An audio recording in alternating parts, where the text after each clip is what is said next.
Copyright University of Auckland, all rights reserved. The content and delivery of lectures in this course are protected by copyright.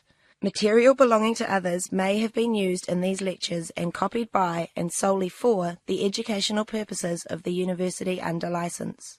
You may record the lectures for the purposes of private study or research, but you may not sell, alter or further reproduce or distribute any part of these lectures to any other person. Failure to comply with the terms of this warning may expose you to legal action for copyright infringement by the copyright owner and/or disciplinary action by the university.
Good morning, everybody. It's a great privilege to have the HRC roadshow team here with us this morning. And I think Vernon and Damien are going to talk to us for perhaps maybe up to 50 minutes with their presentations, and then open for you to ask questions about the HRC process from here on in. So I'll leave you in Vernon's capable of hands. And thanks, Andrew. Yeah. Welcome, everybody. It's good to see you here. I was quite expecting a smaller crowd, given that there's a pretty good game of football happening right now. Last I heard, Croatia were ahead 1-0. There's been more? 1-1, okay. Fair enough.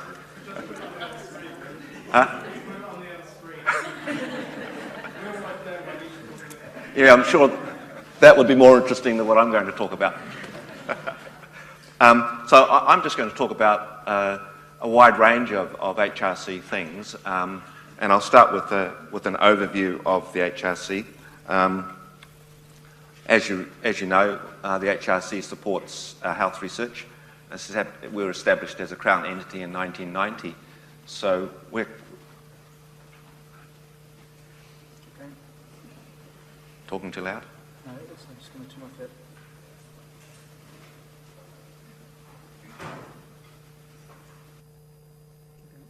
Oh, you all right?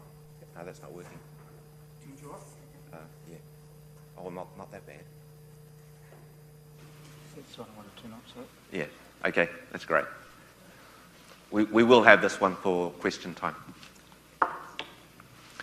So the HRC is responsible to the Minister of Health with respect to policy, but all our funding comes from MB, so we have a responsibility to that ministry as well.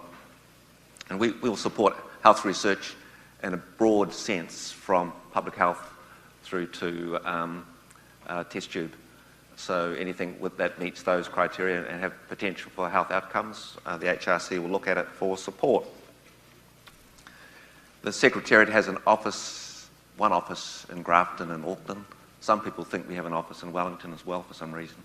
But apart from the Chief Executive, we have 5 people listed in this slide who are primarily responsible for handling applications and assessment. So there's Rachel Brown, who's the Group Manager of Maori Health Research. There's myself, who manages the overall investment process.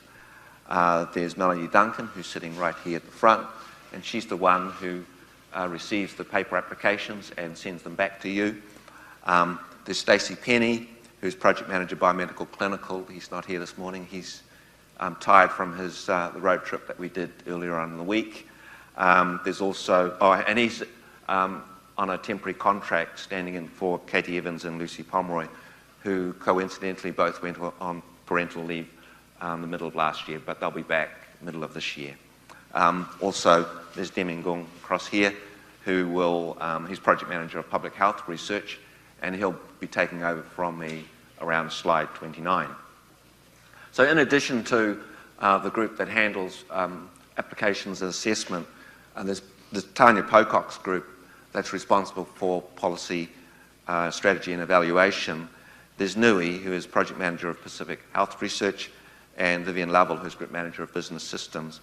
Those of you who have worked with the HRC in the past will be familiar now with our online submission system, and Vivian's group is responsible for that and takes the responsibility for the new HRC gateway, which I'll talk about shortly. And in addition to that, if you have a contract with the HRC, then your primary port of call, contact point, would be finance and corporate services. There's also an ethics group that's represented by Lana, who's sitting here, to learn about how we do business with our contract holders. So if you have questions, you might want to stand up so people can see you. There's also a communications group, and you would have seen a lot of their work this week with the media releases on Monday onwards, and research partnerships. As you know, the HRC has 2 models of funding. One is the investigator-initiated type of research, and we have the RFP process, which is run by the research partnerships. I won't be talking too much about that today. I'm going to concentrate on the annual funding round and associated subjects. So I'm going to move on to the research investment streams that Tanya's group has developed. As you realise, our policy framework now hinges on the investment stream system. There are 4 research investment streams. The largest 2 at the bottom are health and wellbeing in New Zealand and improving outcomes in acute and chronic conditions in New Zealand. Did we bring any documents for people to pick up, guidelines, up the top there? Didn't bring those? Okay. Okay, so you can download the research investment stream documents. They've been reissued as of last week, so we've updated them, and I'll tell you what those updates will mean. So I won't go into what each of the investment streams is all about. But essentially, those 2 at the bottom are expected to be allocated about 70% of the HRC's budget. That's the target figure for allocation. The Rangiho Hauora Maori investment stream is expected to receive about 10% of the HRC budget, and the Research for New Zealand Health Delivery investment stream about 20% of the budget. I just might make a couple of comments about the New Zealand Health Delivery investment stream, because since we've introduced this investment stream, this particular stream has been underfunded or undersubscribed, each year. And there's a number of reasons why that might be. The assessing committees that work in this particular area have told us that the applications that are received for that assessing committee tend to be, they don't seem to meet the characteristics that we expect from that investment stream, particularly with respect to the expertise and track record of the team that's applying. So what could happen is that the researcher will apply to the health delivery stream, but won't have the expertise to deliver any particular outcomes. Or the other extreme is you would have somebody who is a clinician and less experienced in research in the team, and the assessing committee is not convinced that the research would be productive without the research expertise. So each of the investment signals that describes the investment streams has been written to a common template with a purpose, a scope for that stream, what's in and what's out. There are goals, there are priorities for health and wellbeing and IOC, and there are research characteristics for New Zealand health delivery. And there are also some examples of other research areas that might be in scope for a particular investment stream. And also some examples of research that wouldn't be in scope for that particular investment stream. We also have a FAQ document that you can find on our website that describes a bit more on what goes into each stream. Now, we've been asked this question consistently over the last couple of years: how does the HRC relate to the national science challenges? So the investment signals have been rewritten, and we've added a section about the national science challenges, and the HRC states its position with respect to what that means. Essentially, the HRC encourages research that can contribute to a challenge, as well as research on other health priorities, provided it is in scope for one of our investment signals. HRC funding will complement the challenges, so research will not be excluded because it is not in a NSC scope, nor will it be prioritised because it is in scope. So applications to us will be assessed on our own merits using existing HRC criteria. So the bottom line is the HRC will function in the way that it has in the past. However, the HRC wants to ensure that the national science challenges get maximum value from HRC-funded research. So from the current funding round onwards, successful applicants that have research in scope for a challenge will be encouraged to engage with the challenge leads. HRC will monitor and report outcomes for HRC-funded research in scope for each of the challenges, and HRC will identify opportunities for HRC-funded research to contribute to high-level outcomes sought by the national science challenges. As always, applicants must apply into at least one investment stream, research, and they make that selection based on where their research will have the greatest impact on the goals and priorities of that investment stream. Programs can span one or more investment streams, but the application must state what the primary investment stream would be. Programs are not supported in the health delivery investment stream. Just to warn you that HRC will not reallocate applications between investment streams. That selection is entirely up to the applicant. Science assessing committees, when they see, or if they see an application that is not in scope for investment stream, they are instructed to score that application low in using the research impact criterion, which is one of the 4 criterion for scoring applications. So you must read the investment signals and you must make the selection for yourself appropriately. I know that the research office staff are familiar with this framework now, so they will probably be able to direct you in this way. I'm just going to move on to 2015 budget and contract types. These are the approximate budgets that will be available for the 2015 funding round and the associated number of contracts that we might be able to fund using that contract. So the total available budget in the second column here, about $80 million should be available for allocation when the board look at the recommendations next May. And those numbers translate into 6 programs, 45 projects 14 emerging researcher first grants, 13 feasibility studies, and 4 explorer grants. If you've been watching carefully, you'll know that the number of emerging researcher first grants has increased from what we used to fund, which was 10, and you'll also see that the number of feasibility studies has increased to 13. Usually, I think the average number each year has been around 7. And we've also increased the number of explorer grants that we're able to offer from the initial 3. So I'm going to now talk about each of the contract types and just give you a brief overview. I think that if you were going to apply for any of these contract types, you would need to look carefully and read very carefully the guidelines and the advice on how to apply and what is required on the application form. So programs first. The objectives of a program is to support the long-term development of a health field, and this is to fund research with strategic long-term vision. Budget's $5 million for 5 years, and the assessment process goes through 2 stages, a science assessing committee and a program assessing committee, and I'll show you a graphic for that in a couple of slides down. Programs are not funded through the health delivery investment stream, and there is a potential to fund research that's not necessarily a program through this particular budget, for example, a clinical trial.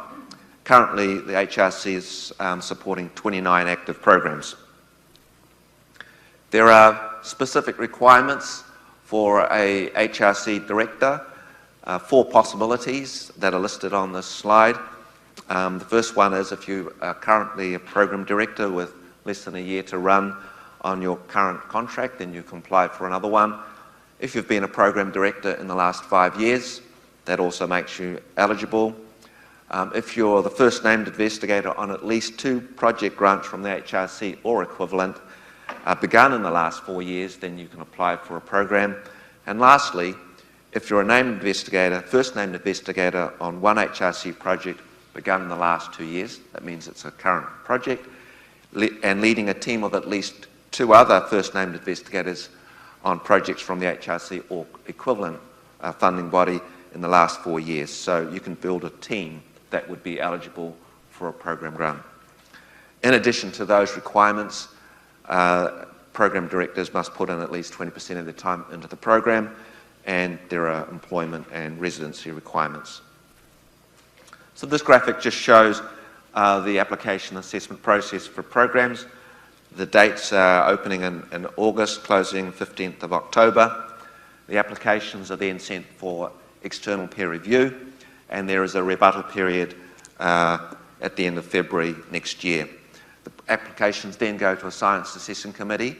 The science assessing committee looks at the science quality, and if an application is considered fundable by the science assessing committee, then those applications will go to the program assessing committee, and their job is to look at fundability as a program.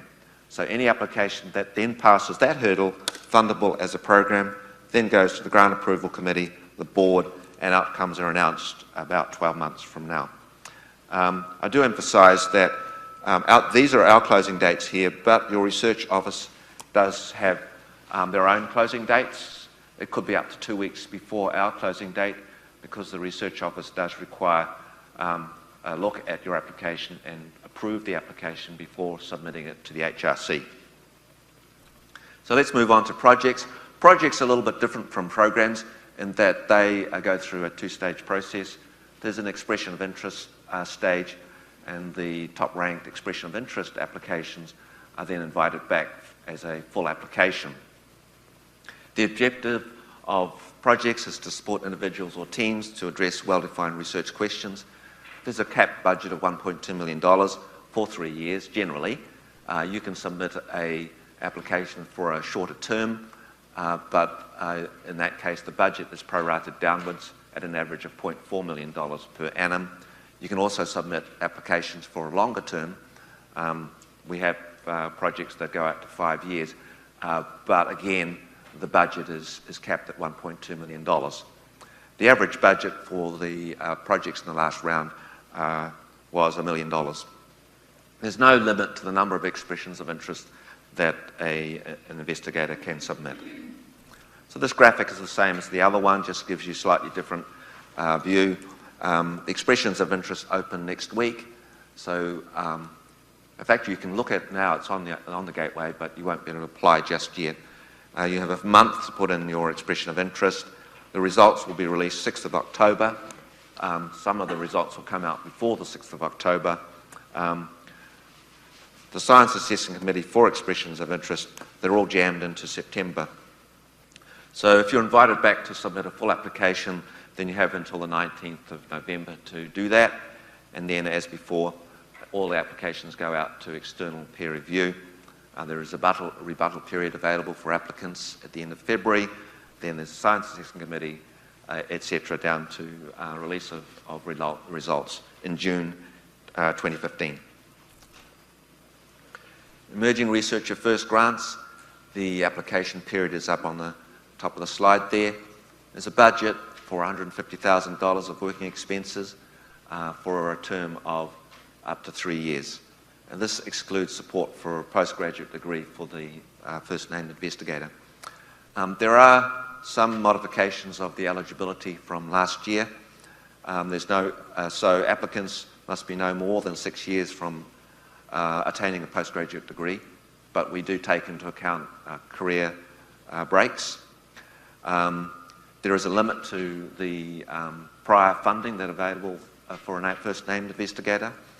This is research expenses for greater than $100,000 at the time of the Assessing Committee meeting.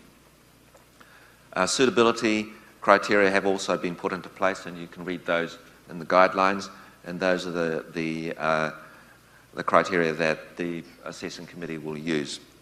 In the last funding round, there were 14 contracts offered out of 43 applications for a success rate of 1 in 3.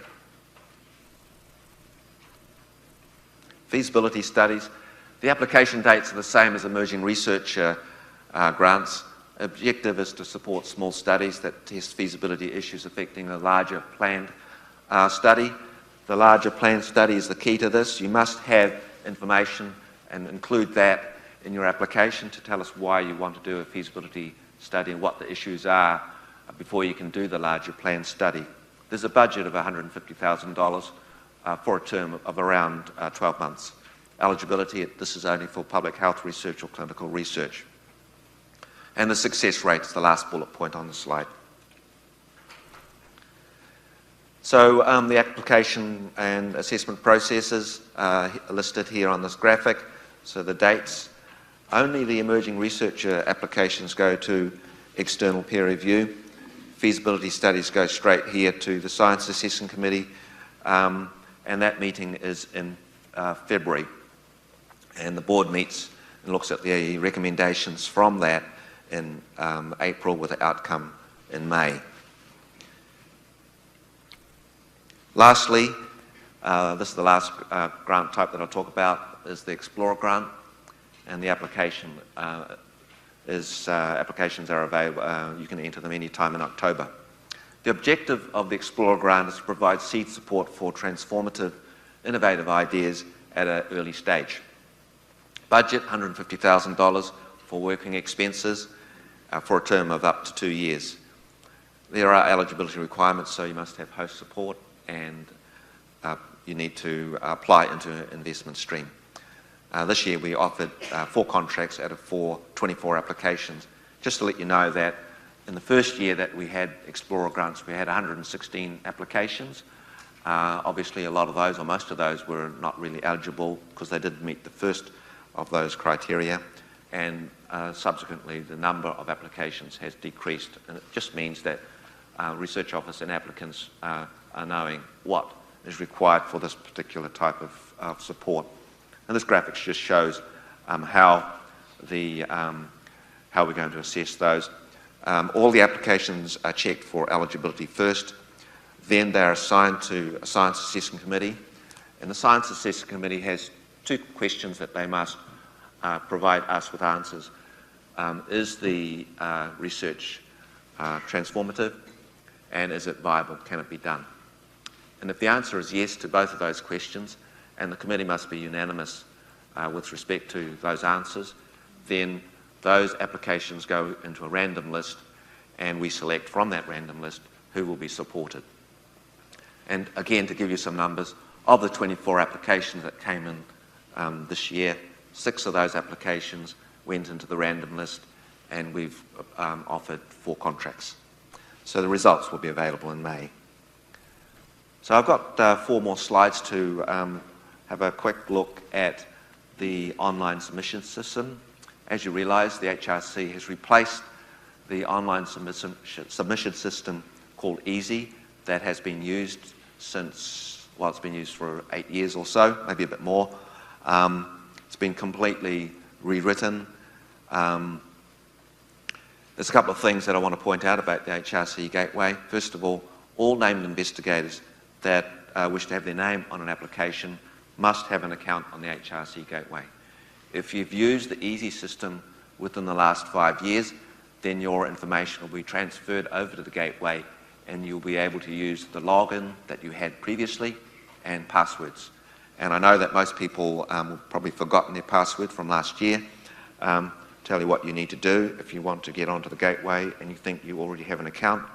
If you don't, first of all, you can go to the Gateway through the HRC link on the homepage. If you haven't had an account on Easy before, just click the sign up button for HRC Gateway and you'll be taken to a page where you can fill in your information. It does take 48 hours for your account to be approved. If you have forgotten your login or password, click on that button there and you can request a password reset. Otherwise, just click on the sign in button, and when you've signed in, you can update your profile information. So we will have transferred your information from Easy, and that information may not necessarily be up to date or correct. In particular, we are interested in your research expertise and experience.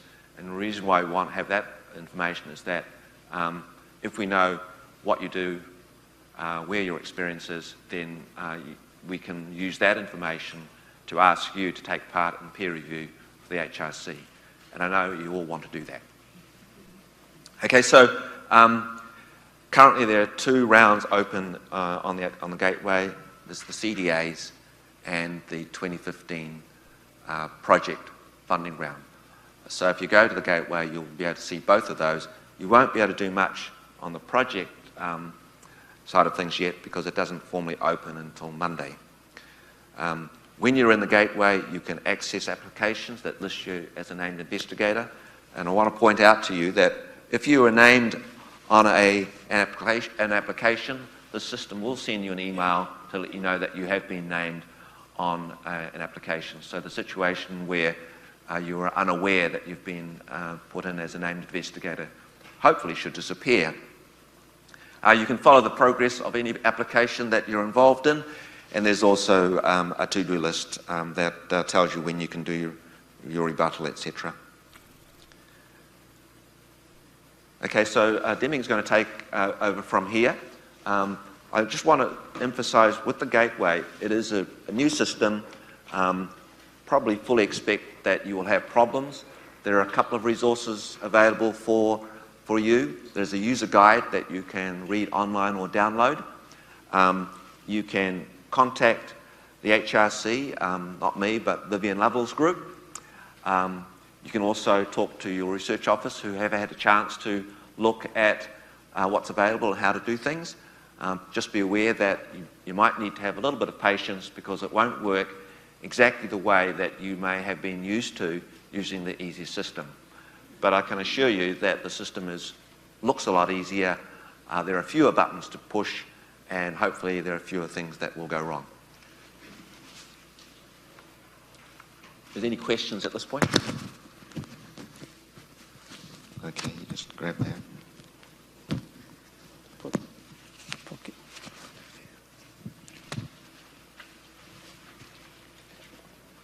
How to move it. Good morning, and thank you again for taking your time to attend in our presentation. I'm sure you have started looking at your EOI application, so the next I would like to show you, share with some key information regarding how to submit your project EOI application.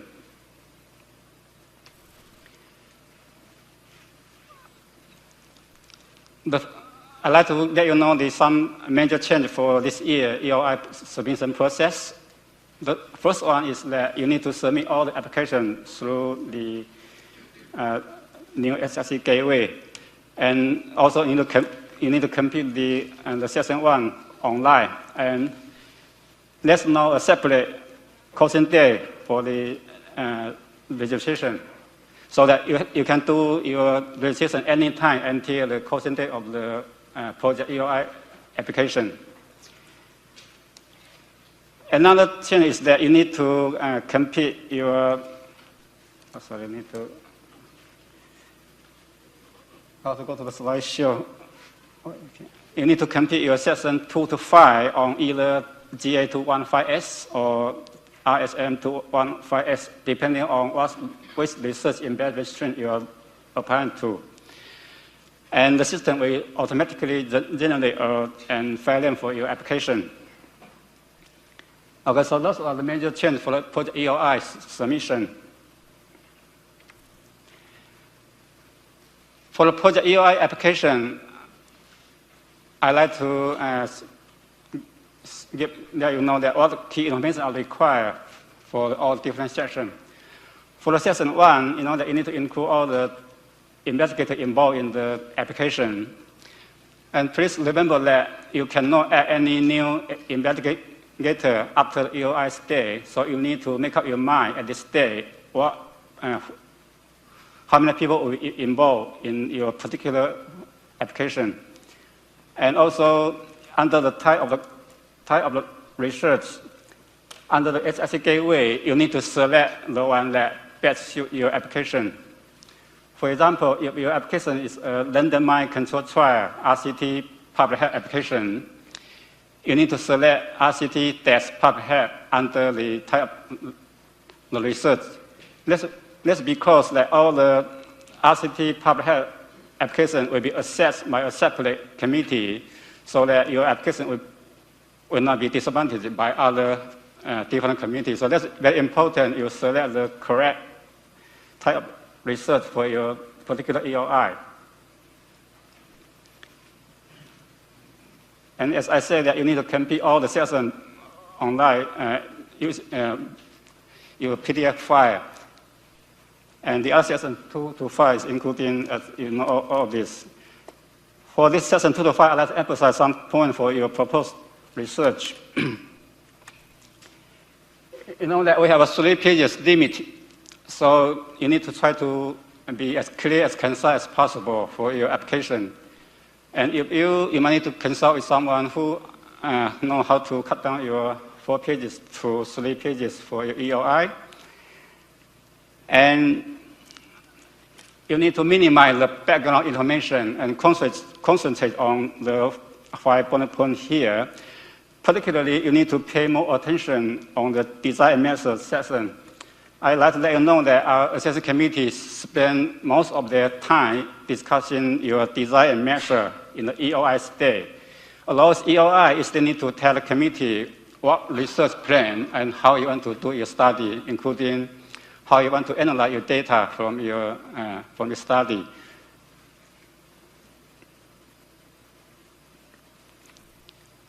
Okay, if you are successful, you'll be invited to submit a full application. And from this year, that we provide a brief written feedback for the EOI application that are discussed at the meeting. Most of you might know that around 30% of EOI will be triaged before the meeting, so we are unable to provide the written feedback for those applications that are not discussed at the meeting. For your full application, I'd like to highlight some key points.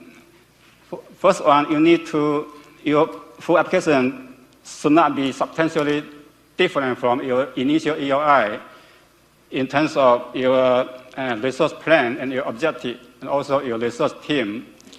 because that's the criteria that are assessed at the EOI stage, so it cannot make any significant change. Secondly, for your late summary, you are allowed to do some modification based on the EOI feedback to improve your full application or to prepare a better EOI in the future. And lastly, most of you know that all the NI cannot be added after EOI, but you are allowed to substitute one or two or some NI, but you need to inform the HRC at least 2 weeks before the closing date of the full application. This policy is very important for us because we need to minimize potential conflicts of interest. We want to know who will be involved in the particular application before you submit, so that we can set up the committee earlier before you submit your application. Okay, next few slides, I'd like to show you some your obligation as a HRC contract holder, including your ethical approval and your research report. In terms of your ethical approval, as you know that even though your applications are successful, but your application cannot be activated until we receive your ethical approval. And secondly, your ethical approval cannot be extended from one contract to another. And your research office needs to provide evidence that your ethical approval is specifically linked to your specific HRC contract. And if you need more information, you need to contact Lala here or look at our website. The second obligation is your research report. To ensure the contract report makes its objective, we require you to submit your annual or final contract reports by this online portal here. And you can, if you have any problem, you can look at the menu, and also there's an icon called help. You can look at it, and it will show you how to navigate the system to submit your annual or final report. I want to emphasize here that for your full application, you are required to submit the full final report from the past 5 years. This is a piece of information that our committee to assess your expertise and track record. So that's very important to include this in your application. And we also welcome any media or news item in terms of your breakthrough or your research funding to our communication team. You can send an email to Suzy at the HRC. Next, just show you a major step for your online submission. In the top menu, I'm sure you know this. Please select all the outcome, not only the publication, but also all the other relevant items for your contract, because our HRC policy team rely on this information to communicate the impact of health research to the ministry. And once you select this, you need to select a research contract from here. And please enter your milestone on progress. And once you've done that, you can select output to your specific contract. Okay, and there are 3 major steps for you how to submit. Firstly, you need to finish your reports and click finish. And then the PI will need to forward the report to your RO, and your RO sign off. I'm sure you know this. And if you have any problem, you can contact us. Lastly, regarding the final, I want to say a few words about the final report and the future impact. You know that the science funding environments become more and more competitive, so the final report is become more and more important for you and for us too. So in your final report, please include any discovery or achievement or any other outcome related to your to your contract. And your report will help us to identify any newsworthy finding and demonstrate the benefit of health research and to continue investment. And please know that we need all of your output need to be specific to your particular contract, and the HRC policy team need to report to the ministry from time to time in terms of the outcome of the research we found in recent years. And if you don't submit your report by the due date, we retain the right to return the final payment until we receive your report. And your complaint could have an impact in your future application. So please submit to us by the due date. Okay, in the next few slides, I'd just like to highlight some points for your career development award. I'm sure there are some young people here, they want to submit the CDA application. The HRC provides a wide range of career development awards to help foster the health research workforce in this country, including the Advanced Fellowship for Clinical Practitioner Research Fellowship and the HRC, as well as the Clinical Training Fellowship. And we also have Firstly and Girls New Zealand Fellowship. For the Maori and the Pacific Health Fellowship, please contact the HRC, the Maori, and the Pacific Health team. Today, I just want to focus on the first 5 CDA. The first career development award we have is the Practitioner Research Fellowship. The purpose want to help to improve the healthcare practice and health services by providing opportunity for clinicians to undertake or sustain a research program. And we also want to support the integration and translation of health research into clinical practice. And so who can apply? Anyone, any New Zealand citizen or resident who have been engaged in the clinical practice for between 10 to 20 years. We want to support anyone who can show the leadership either in their field, either nationally or internationally. And applicants need to commit at least 0.3 FTE in this particular fellowship. Last year, we only received 2 applications, and one of them got funded. So I definitely encourage you to submit more applications to us. This year, we can find at least 2 fellowships for this. The second fellowship is the HRC Health Research Fellowship, and the purpose is shown here. And any resident or citizen have between 4 to 8 years PhD can apply for this fellowship. And for applicants outside this time frame, they can apply, but you need to demonstrate. You need to justify how you fit into this criteria. Okay, and you need to commit at least 0.5 FTE for this application. Last year, we received 10 applications, and 3 of them are successful. In the past few years, normally the success rate around 30 to 40%. The third one is the clinical training fellowship, and any health professional who want to undertake a PhD or equivalent degree can apply for this award. And any health professional can apply for this fellowship, and last year we have around 40% of success. The first one is the Firstly fellowship. The purpose of this fellowship is to have any health professional to undertake a research sabbatical in New Zealand University or other research institute. And the purpose is to enhance the link between HRC fund research and the healthcare delivery or health policies.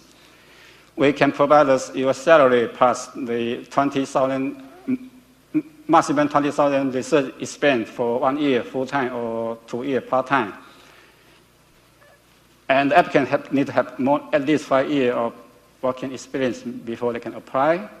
And please know that this funding is not to support a degree. If you want to support a degree, you need to apply for the clinical training fellowship.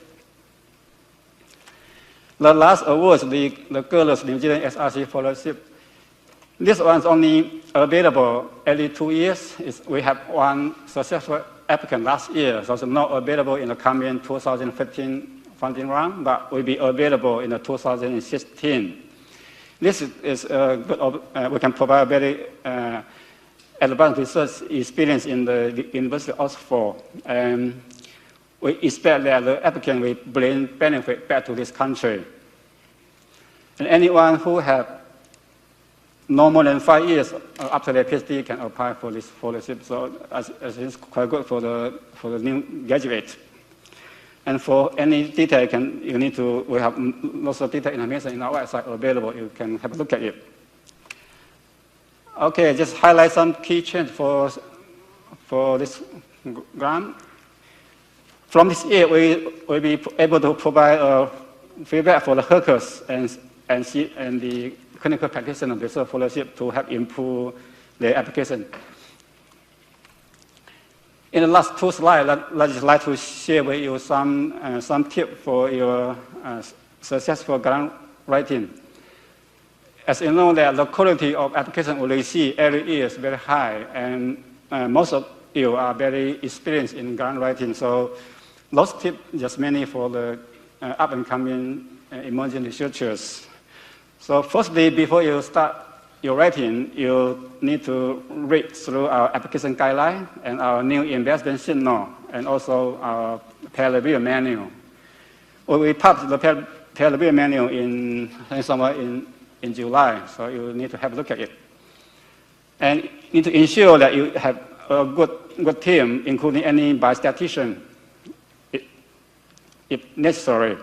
And also, I will suggest you to start your writing as early as possible to allow time to rewrite and for peer review. And also you need to make sure that your objective is clear and also realistic, and also can be achieved in the time frame you state. Some applications, some people are overstay their goal, and the committee can judge whether you can achieve your objective in the time frame or not. Also in here, I'd like to emphasize that in the EOI stage, although it's EOI, but you still need to provide detail regarding how you design experiment and how you want to, including any power calculation. As I mentioned before, that our committee spend at least 70 to 80% of their time to discussing the design and measure section. So you need to concentrate on and put your much effort in this part, including any data or any other project detail. Okay, and you know that you need to, in your application, you need to ensure that your application is written to address at least one of the research investment goal. And you need to have an appropriate responsibility to Maori. Don't just copy and paste in from somewhere. You need to do more Maori consultation. And also we encourage you engage with the stakeholder and the end user at the very early stage of your application. And I know that some clinical trials, some multinational study, you need to make sure that the law of the New Zealand investigator are very clear. And also that in your writing, you need to know that our assessment committee have a range of expertise, and some committee members may not necessarily have the specific expertise in your particular area. So you need to ensure that your application can be understood by a wide range of people.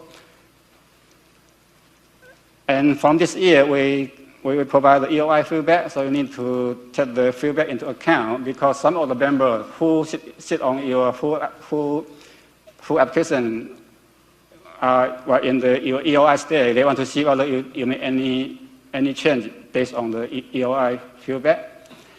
And lastly, but not the least, you need to double check your spelling, structure, and grammar, and to make sure that there's not too much typo. Because lots of people who read in your application are very busy. I'm sure that you don't want to annoy them with lots of typo in your application. And also, you can allow time for peer review before you submit to us. Okay, thank you for your time. And in the last 5 to 10 minutes, we are happy to answer or discuss some questions you may have. Thank you.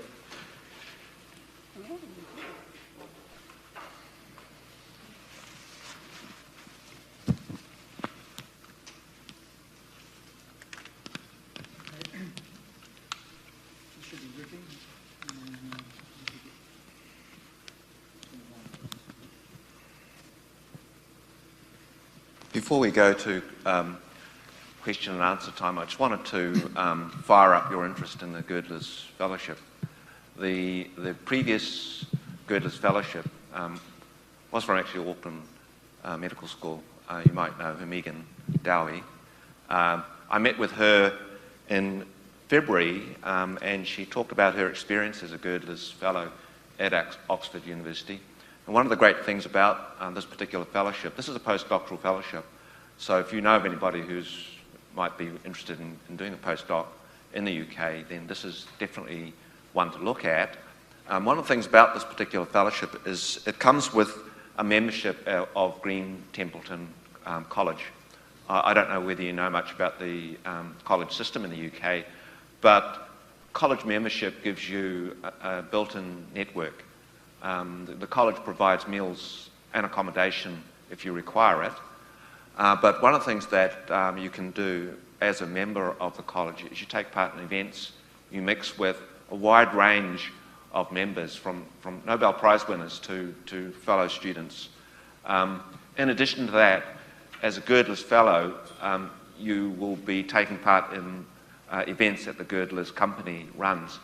Obviously, you don't know much about the Girdlers Company, but it's a medieval company that has a 500-year history, and they're called girdlers because they used to make girdlers for royalty when they used to wear girdlers. Anyway, girdles. So if you have or know of anybody who would be interested in doing a postdoc, then you need to plan ahead and get them interested in doing this. We only had, we get a very small number of applicants each year, and I try to sell this every time I do roadshow because it's such a good opportunity that I'm just disappointed that people aren't more interested. Okay, any questions?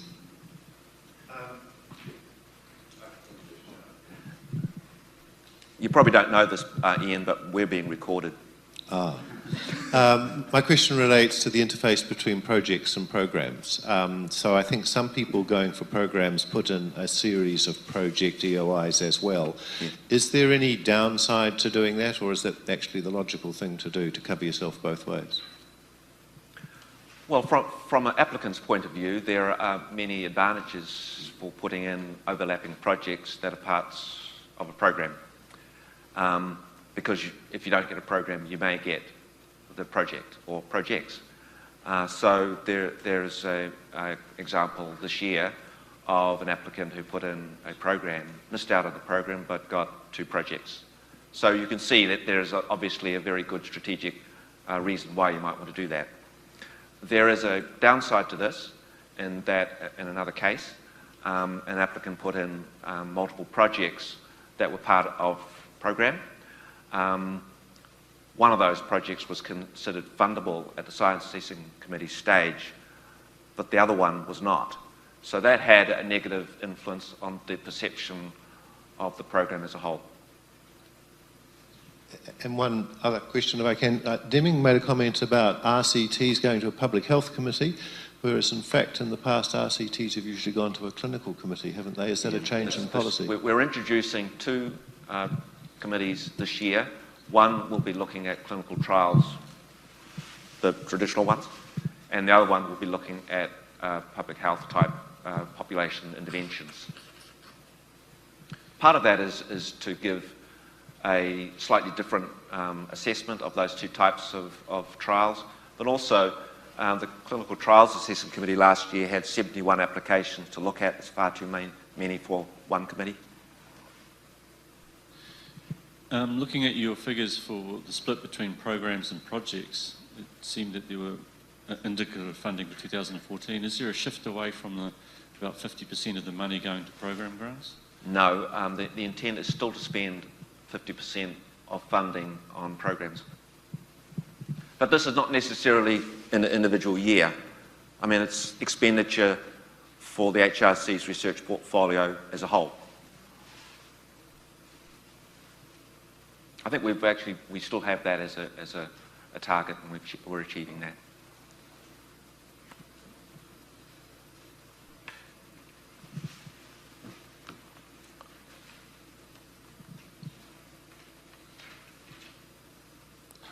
It's not many questions, is it, Vernon?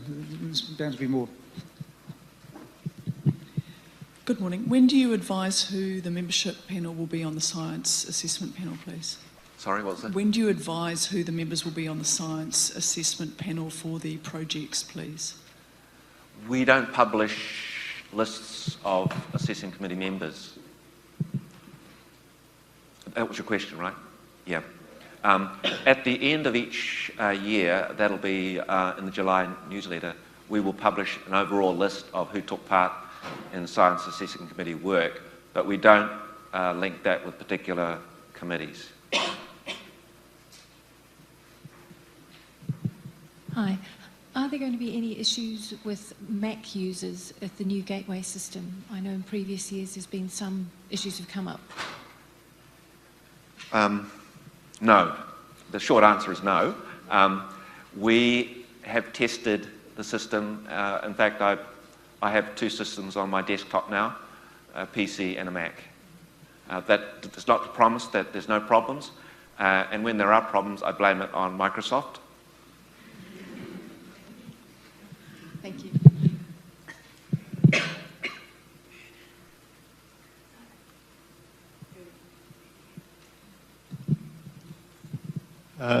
Deming talked about the report format, which seems to be quite different from what we're using at the present time. So is that report format only for new grants, or will we be using that this year in reporting on our existing grants?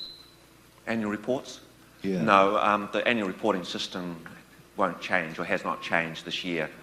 You will see, once the HRC gateway is up and flying with all the bugs worked out, not that there are any, the annual reporting system that you know as HERD is the next piece of work that the business systems group will be working on. So we probably expect to see changes, not this year, but possibly middle of next year.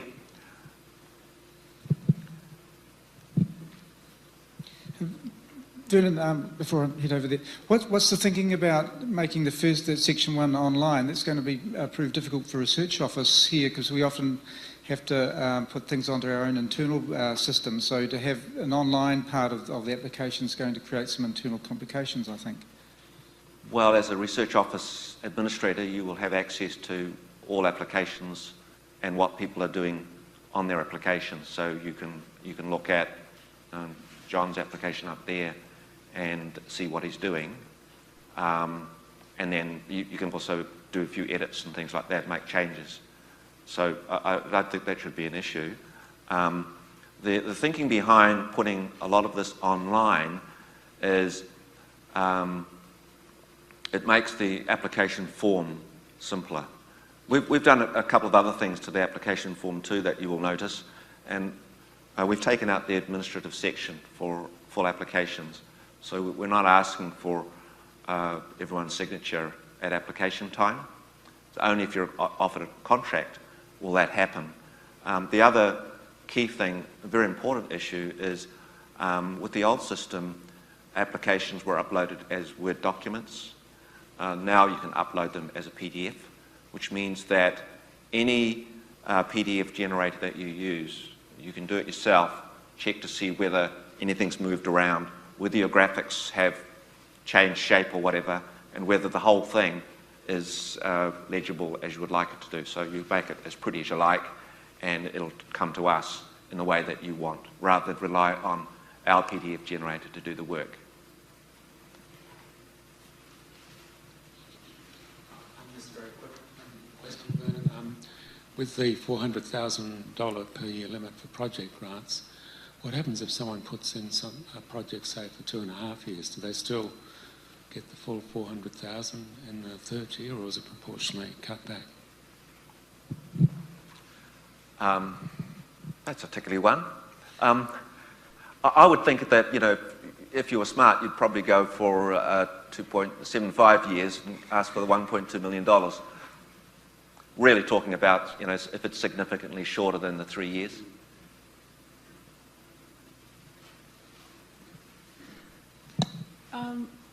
Can program grants include international projects? So what's the HR view on international collaborations? Yes, that's fine.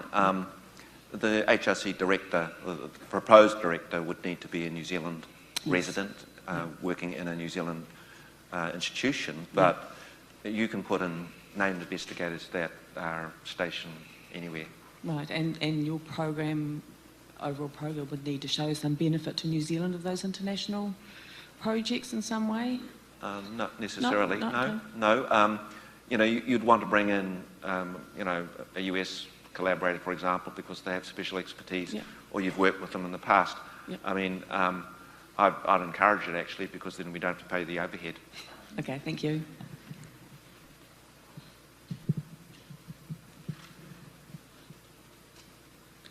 The recent document that Stephen Joyce has produced looks like HRC funding is fairly flat for the next foreseeable future. Are there any plans from HRC's perspective to try and increase that level of funding?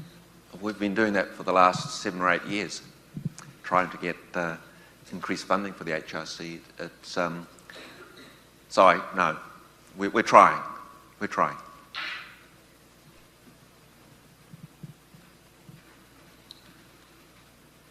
Well, if there are no further questions, we've actually got the room booked for another hour, so I don't think morning tea's organised just yet. So I'm sure you're welcome to come down and talk to any of the HRC team. Yes. I'd just like to thank Vernon and Dee Ming and the team for being here and presenting this new information to us. So thank you very much.